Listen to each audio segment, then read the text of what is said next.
Let's now head to Kenya, where at least 26 people have been killed and dozens injured in a head-on collision between a bus and an oil tanker.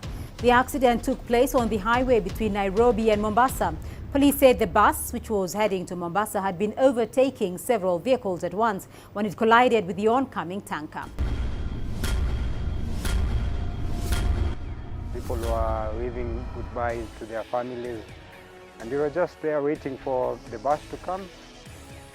Once it came, we boarded our bus, and before the bus took off, my colleague held my hand to pray.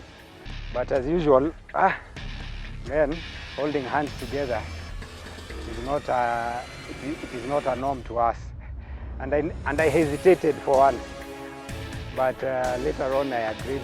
We held hands and we prayed. Witnesses say the driver of the bus was overtaking another vehicle at Kalulu Bridge when the crash occurred.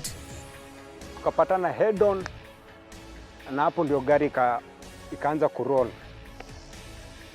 Ile gari ilipoanza kuroll, mimi hata nilijishika hivi kwanza, nikajishika.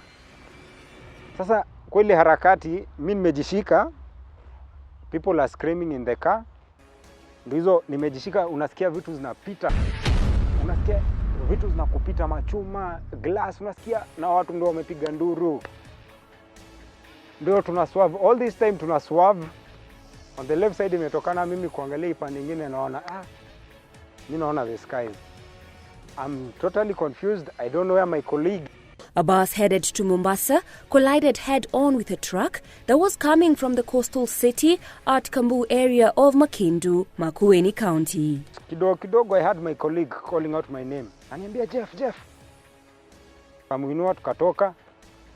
Pale ndio tukatoka hapo nje, tukatoka immediately after tumetoka hapo, kwa hiyo basi tukaenda hapo tukapiga magoti.